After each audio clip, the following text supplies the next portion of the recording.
A shout tore through the testing bay, sharp enough to silence every machine in the building. "Stay away from this engine. You will ruin a $20 million masterpiece." 10 Grand Prix engineers burst into laughter the moment they saw the man walking toward them. His jacket streaked with old oil, his hands rough from decades of work no one in that room could imagine.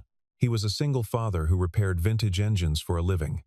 A man without a fresh diploma, without a title, without anyone in that glass-walled facility, knowing he had once turned down offers from some of the most celebrated racing teams in the world.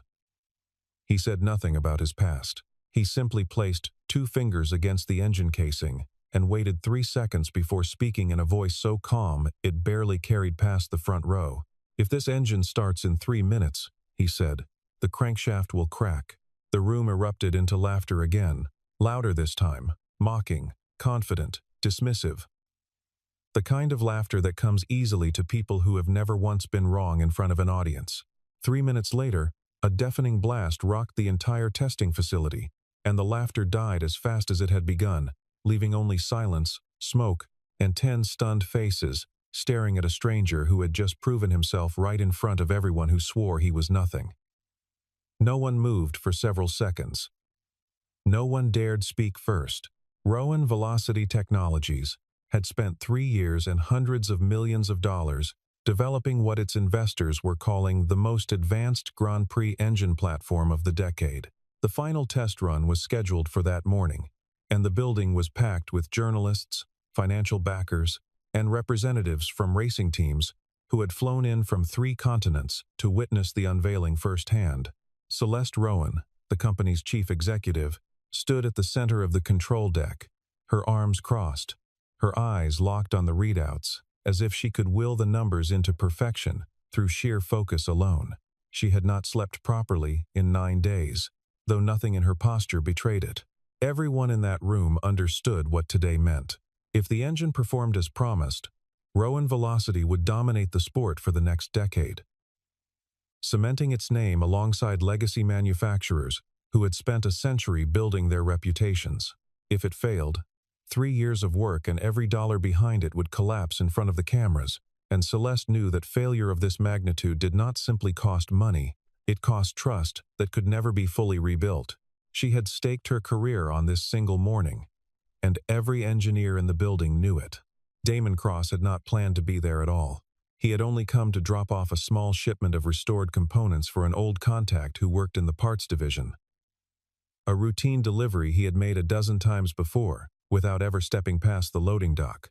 But as he crossed the corridor near the main testing bay, something in the low hum of the engine made him stop walking entirely, the way a musician stops mid-conversation at the sound of a single flat note buried inside a full orchestra. He tilted his head, closed his eyes for a moment, and listened the way most people listen to a piece of music they cannot quite place.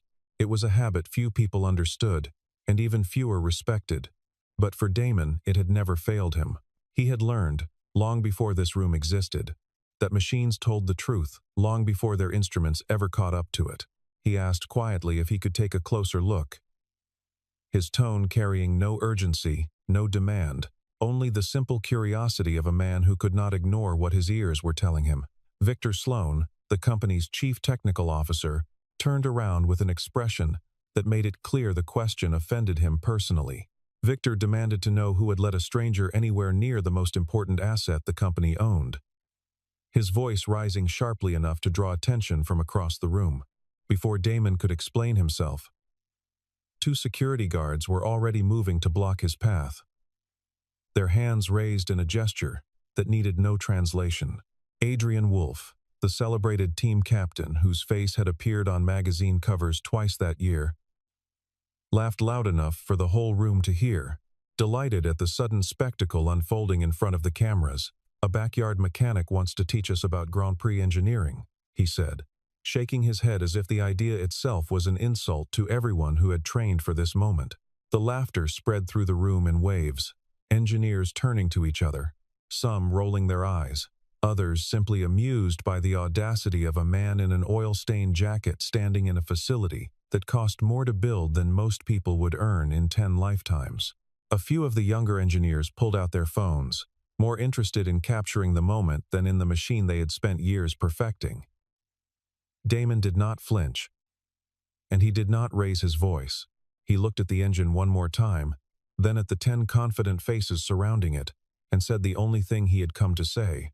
"You are all listening to the wrong thing," he said. And then he turned to walk away without waiting for a reply, as if the outcome of the conversation had already been decided the moment he opened his mouth. Victor called after him, half amused and half irritated. Unwilling to let the exchange end on a note that made his own team look foolish in front of the press, he decided the fastest way to end the embarrassment was to prove the outsider wrong in front of everyone, so he agreed to a demonstration, if only to make a public example of him. Damon was told he could not touch the engine under any circumstances, a condition he accepted without argument, and he simply stepped back several feet, closed his eyes, and asked the technicians to increase the throttle twice in succession. Victor allowed it, more out of mockery than curiosity, certain the stranger would say something vague and unverifiable that no one could ever hold him to.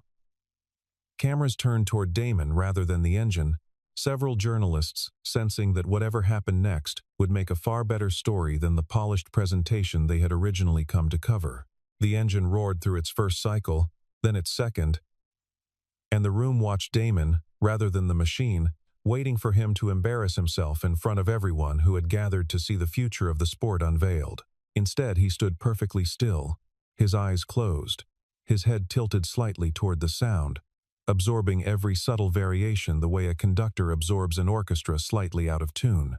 Seconds stretched into something longer, the room growing quieter despite the roar of the engine, until even the skeptics found themselves waiting for whatever he would say next.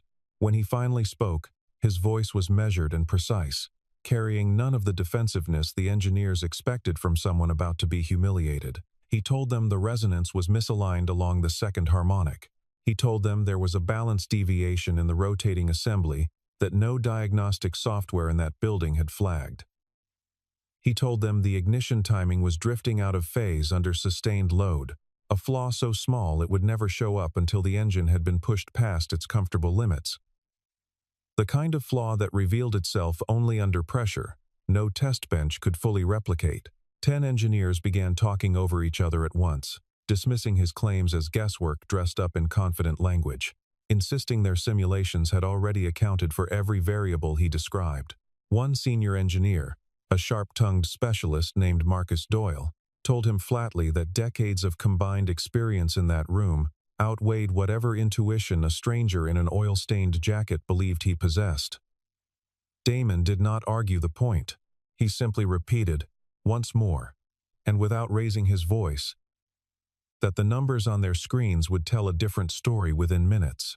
Somewhere near the front row, a young intern quietly recorded the exchange on her phone, sensing without quite understanding why that whatever happened in the next few minutes would matter far beyond that single testing bay. The journalists in attendance had come expecting polished statements and rehearsed demonstrations. Not a stranger in an oil-stained jacket challenging the very engineers who had built the company's reputation. A few of them exchanged glances, recognizing a better headline forming in front of them than the one they had arrived to write. And pens began moving across notebooks with new urgency. Celeste Rowan said nothing during the exchange, but she had stopped looking at her tablet the moment Damon began speaking, and something in her posture shifted from irritation to quiet attention.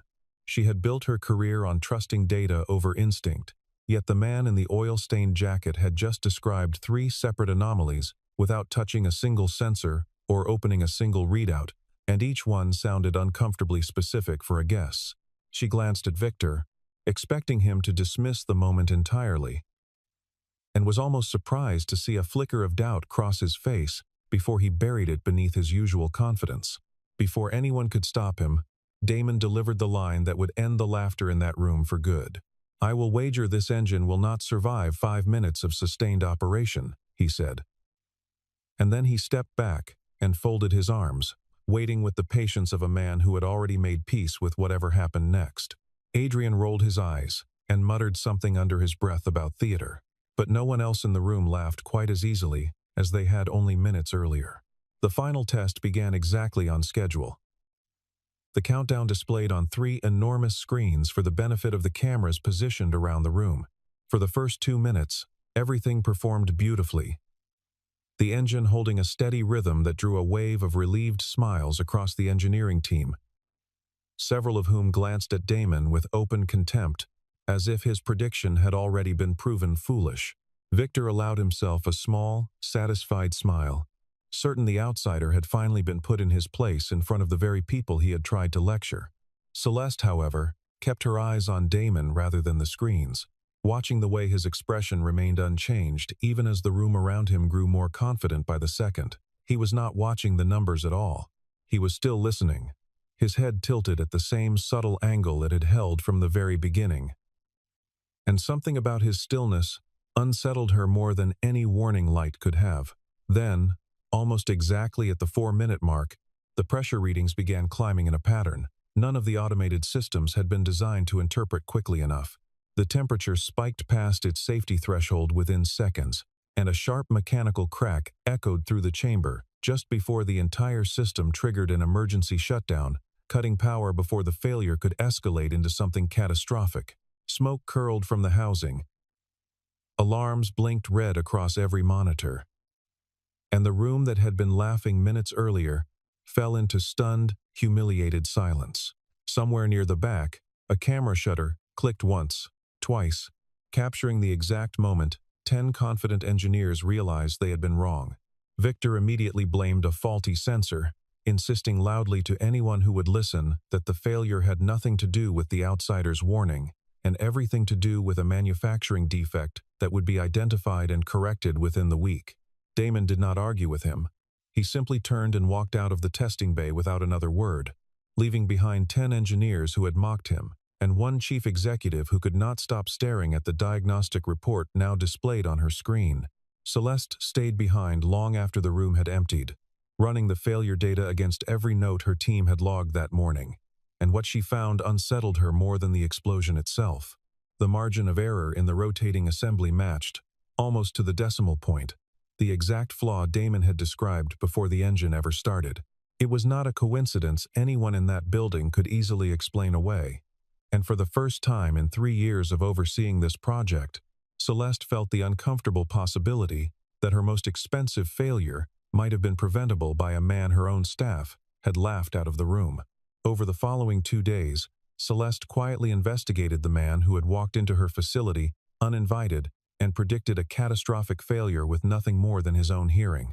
She found no advanced degree attached to his name, no employment history with any major manufacturer, no public record of achievement that would explain the confidence with which he had spoken.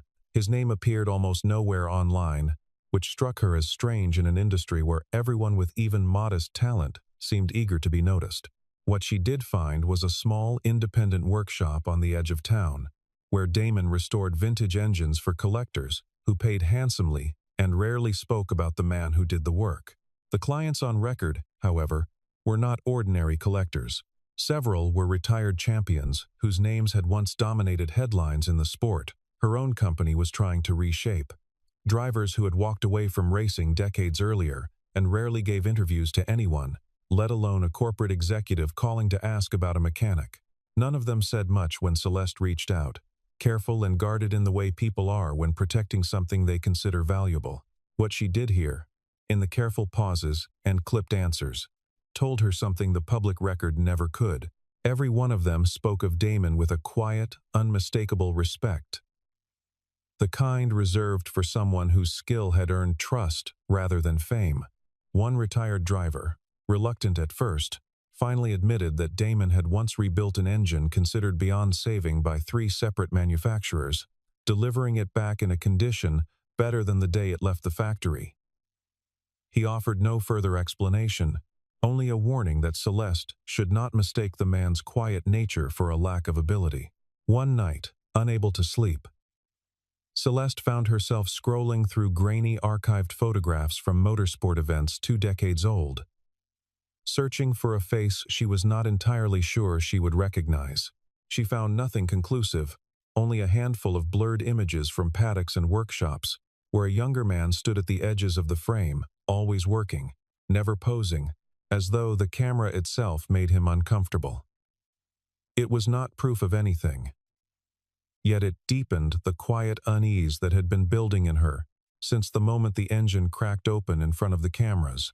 Convinced there was something in his methods worth understanding, Celeste made the decision to invite him back, expecting the offer of a paid consultation to smooth over whatever embarrassment her team had caused him. Instead, Damon declined without hesitation, his answer arriving in a tone that carried no bitterness, only clarity. "I do not work in places where people laugh before they listen," he told her, and the line stayed with Celeste far longer than she expected it to.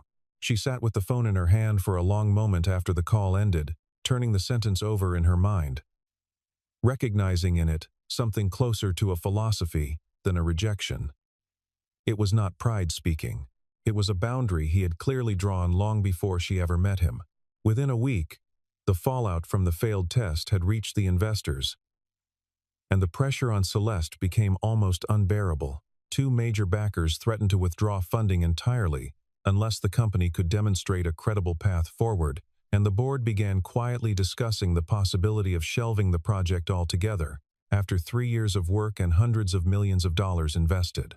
Reporters who had come expecting a triumphant unveiling instead published headlines questioning whether Rowan Velocity had overextended itself in an industry that forgave few mistakes. Celeste read every article without flinching outwardly, though privately, the weight of it settled into her shoulders each night. Celeste understood that pride was a luxury she could no longer afford, so she drove to the edge of town herself, alone, without an assistant or a camera crew trailing behind her, dressed down in a way none of her employees would have recognized her in. She had not expected the drive to feel as long as it did, nor had she expected the quiet unease that settled over her as she pulled up outside a modest workshop tucked between two auto body shops that had clearly seen better decades. What she found inside was nothing like she expected from a man who lived without recognition or wealth. Dozens of vintage engines lined the walls, each one restored to a level of precision that seemed almost impossible for a single pair of hands. Every surface polished, every component aligned with a care that felt closer to devotion than labor. Sunlight filtered through a single high window, catching the curves of chrome and steel in a way that made the space feel less like a garage and more like a quiet gallery built for machines rather than paintings. The space was modest, even humble, yet it carried an unmistakable sense of mastery that no amount of corporate funding had managed to replicate in her own facility. She noticed a single framed photograph resting on a workbench near the back wall, half turned away from view, and though she did not ask about it, something in the careful way it had been placed told her it mattered more than anything else in the room. Damon caught her glance but said nothing, simply moving a stack of tools to gently obscure it further. A small gesture that told Celeste more about the man than any file her research team had compiled. She did not press him, understanding instinctively that trust, like a well-balanced engine, could not be forced into alignment before its time. Celeste asked him plainly for his help, setting aside the authority her title usually afforded her, and Damon listened without interrupting until she finished speaking. He wiped his hands on a cloth hanging from his belt, studying her for a long moment before responding, as if weighing not just her words but the sincerity behind them. He agreed to return, but only under one condition that he stated with the same calm certainty he had shown during the failed test. "I will fix the engine," he said, "but I will not fix anyone's ego along the way." Celeste accepted the terms without hesitation, though she knew immediately that convincing her own team to accept them would be a far harder battle than convincing herself. She thanked him, and for a brief moment before she left, she found herself glancing around the workshop one more time, struck by how much quiet confidence could exist in a place with no branding, no investors, and no cameras waiting outside the door. It was a kind of confidence her own company had spent 3 years and countless dollars trying to manufacture, and had somehow still failed to achieve. News of Damon's return spread through the facility within hours, and Victor Sloan did not hide his objection, arguing forcefully in a closed-door meeting that inviting an unqualified outsider back into the building would humiliate the entire engineering division in front of the very investors they were trying to reassure.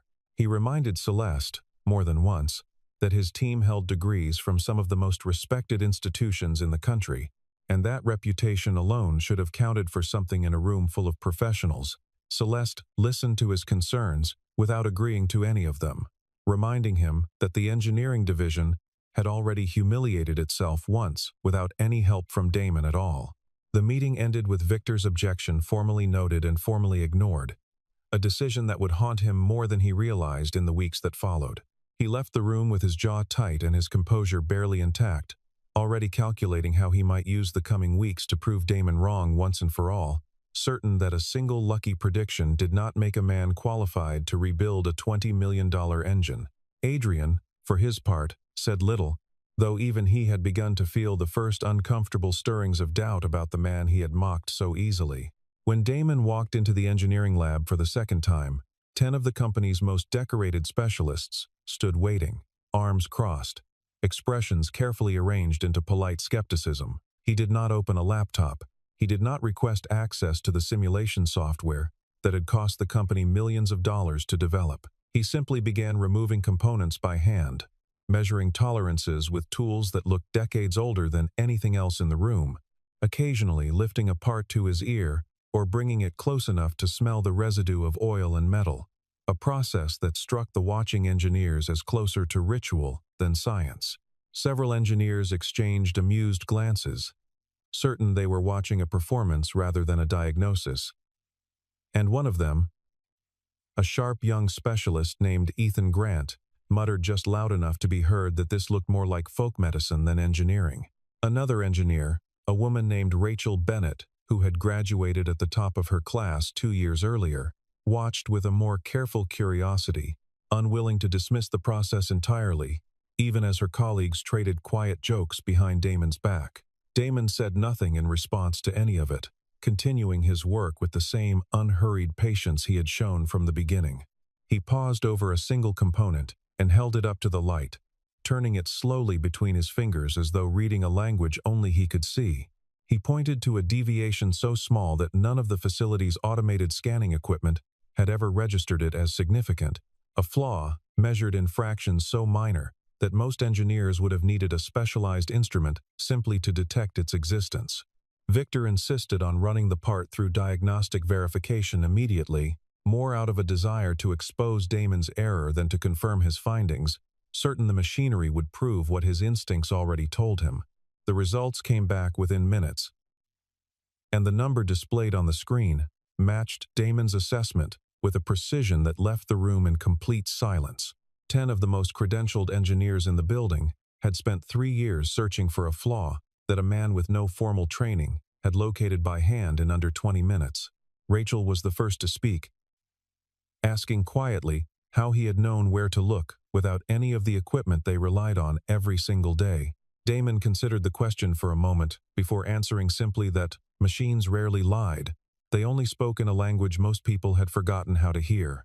Later that evening, once the lab had emptied and only Celeste remained, she asked Damon a question she had been holding back since the day she first read his name in an investigation file.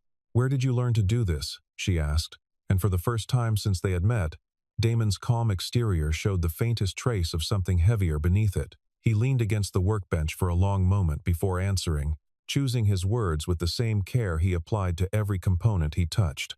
He told her only a little, explaining that years earlier he had worked on early technology for balancing engine vibration, a field few people outside the industry ever heard mentioned by name, and one that had consumed nearly every waking hour of his life at the time.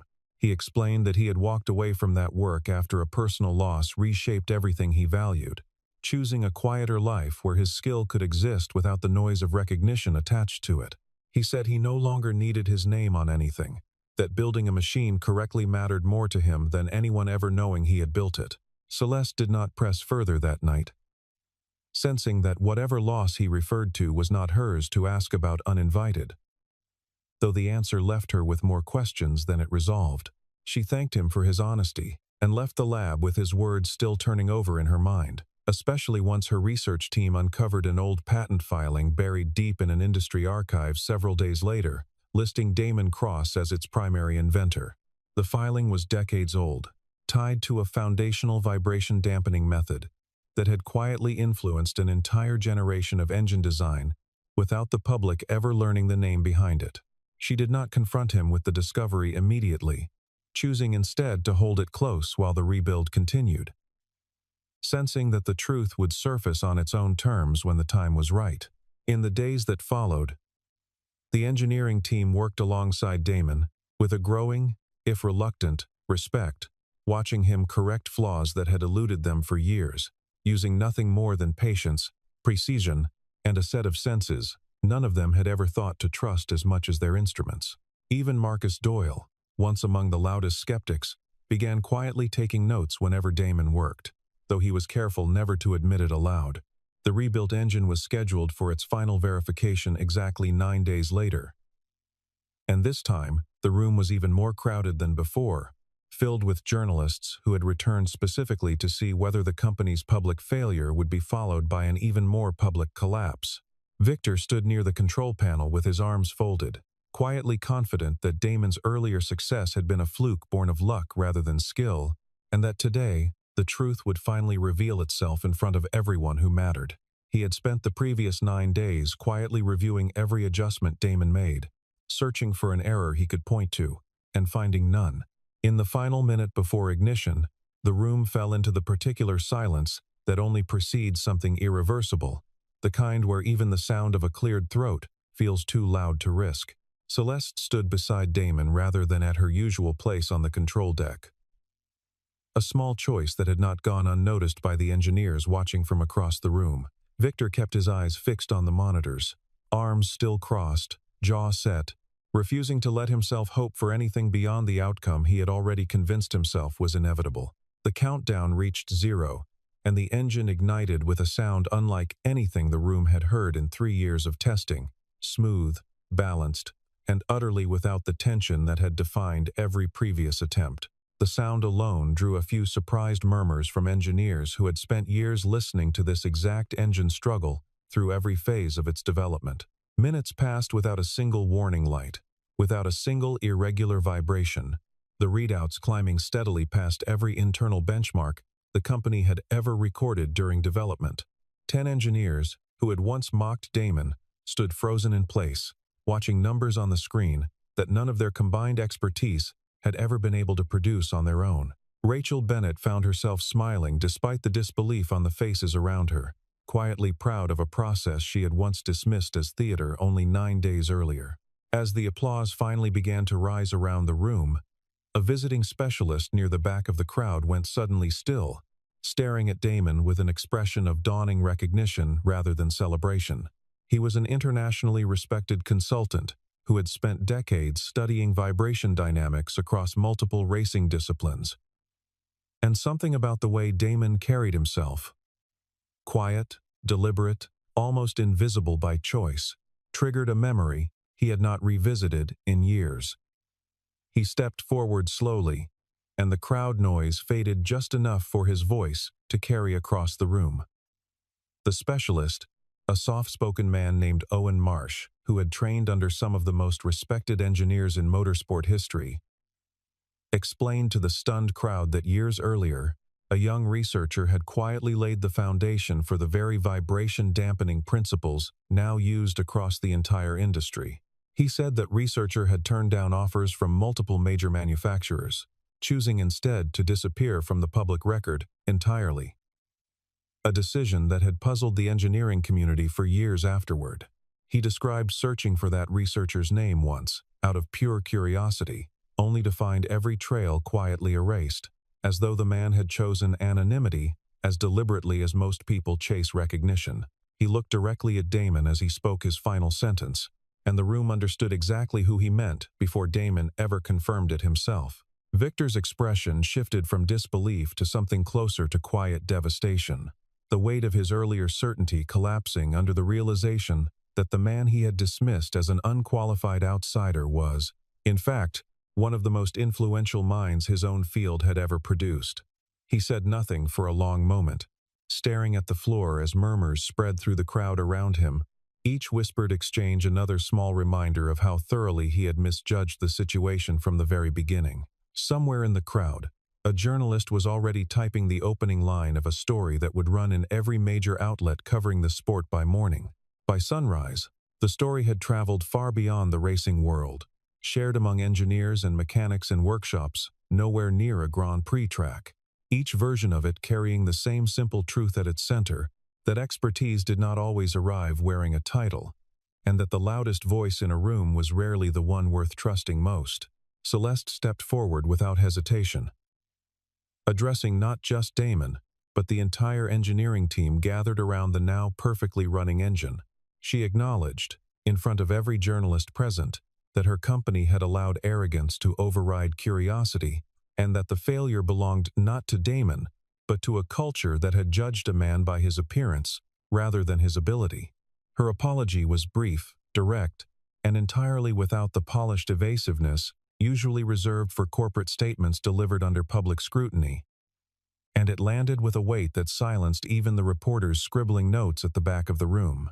Once the cameras had cleared and the celebration had quieted into something more private, Celeste approached Damon with an offer she had been considering since the night she first read his old patent filing. She did not phrase it as a favor or a consolation prize, but as a genuine recognition of what he had already proven he could do for a company that had nearly destroyed itself through its own certainty. Her tone carried none of the corporate distance she usually maintained, and for a moment, the calm precision that defined her leadership gave way to something more personal. Damon listened carefully, weighing her words the same way he weighed a misaligned component, without rushing toward an answer simply because one was expected of him. Whatever she was about to propose, it was clear this moment would define far more than the fate of a single engine, and both of them seemed to understand that the next few sentences would reshape the direction of everything that followed. Celeste offered him the newly created position of Chief Innovation Architect, a role built specifically around the kind of instinct no algorithm in her company had ever been able to replicate. Damon accepted, but only after laying out conditions that had nothing to do with salary or recognition, and everything to do with the culture. He refused to work inside otherwise. Every young engineer, he said, deserved the right to ask a question without fear of ridicule, and no one in that building would ever again be judged by the clothes they wore or the path that had brought them there. Celeste agreed to every term without negotiation, recognizing that the man standing in front of her had already shown her, through action rather than argument, exactly what kind of leadership her company had been missing. Victor Sloan was quietly removed from his position within the month, the board citing a pattern of decisions that had placed personal pride above the company's long-term success, a judgment few in the building disputed once the full story became known. He left without a public statement, his departure covered only briefly by the press, a quiet ending to a career that had once seemed destined for far greater recognition. Adrian Wolfe, to his credit, sought Damon out privately rather than waiting for the story to fade from memory, offering an apology that carried none of the performance he had once used to mock him in front of an audience. Damon accepted it simply, without lingering on the moment longer than necessary, because holding on to resentment had never been part of how he measured a person's worth. He told Adrian that everyone deserved the chance to learn, and that the measure of a person was not the mistake they made, but whether they were willing to correct it afterward. Adrian, visibly relieved, asked if he could shadow Damon during the next rebuild. A request Damon accepted without hesitation, marking the beginning of an unlikely friendship neither of them could have predicted only weeks earlier. In the months that followed, the entire engineering division began restructuring the way it trained its newest hires, incorporating Damon's methods alongside the advanced simulation tools the company had always relied on. Engineers who once dismissed instinct as unreliable began learning to trust the subtle signals a machine offered before its failure ever appeared on a screen, a shift in philosophy that quietly transformed how the company approached every project that followed. Rachel Bennett, promoted to lead a new training initiative built around Damon's techniques, often told newer hires that the best engineers were the ones humble enough to admit a machine might know something they did not. The rebuilt Grand Prix engine went on to set new performance records during its international debut, silencing every remaining doubt about the direction Celeste had chosen to take, and cementing Rowan Velocity's reputation as a company willing to value substance over spectacle. Investors who had once threatened to withdraw their support became some of the company's most vocal champions, citing the rebuild as proof that genuine expertise, wherever it came from, could outperform credentials alone. The story of the single father who had walked uninvited into a testing bay and reshaped an entire company's future quietly became a kind of legend within the industry, told and retold by engineers who had witnessed it firsthand. Somewhere between the long hours spent testing new designs and the quiet evenings spent reviewing reports long after the building had emptied, something changed between Celeste and Damon that neither of them rushed to name. There were no dramatic declarations, no sudden confessions exchanged under pressure, only a steady closeness, built on mutual respect, and the rare comfort of being fully understood by someone who valued substance over spectacle. They shared coffee in the quiet hours after most of the staff had gone home. Conversations that drifted easily between engine tolerances and the smaller, softer details of two lives that had both learned to move carefully after loss. It became, in its own unhurried way, the kind of connection that mattered more precisely because neither of them had needed to perform it for anyone watching. Celeste, who had spent years guarding herself against distraction, found in Damon a steadiness she had never expected to want, let alone need. Damon, who had built a quiet life specifically to avoid the noise of being seen, found that being truly seen by one person was an entirely different thing altogether, and one he no longer wished to avoid. There was no grand proposal staged for cameras, no public announcement crafted by a communications team eager to turn a personal moment into another headline for the company. Instead, there was simply a Sunday afternoon spent together in his workshop, the two of them cleaning tools in comfortable silence, and a quiet agreement between them that whatever came next, they would build it the same way Damon built every engine, with patience, honesty, and the willingness to listen closely before making a single move. Years later, a new engineer joining the company's innovation team found herself standing beside Damon in the same testing bay where his story had begun, watching him rest his hand gently against the housing of an engine that had just completed its final run. The bay looked different now, brighter, filled with young engineers who had been trained from their very first week to listen as carefully as they calculated. A culture built quietly, one lesson at a time, from the wreckage of an old and arrogant certainty. She asked him, with the kind of earnest curiosity every great engineer eventually develops, what the very first thing was that someone needed to understand in order to build a truly great engine. Damon considered the question for a moment. The same unhurried patience he had carried since the day he first walked into that building, uninvited.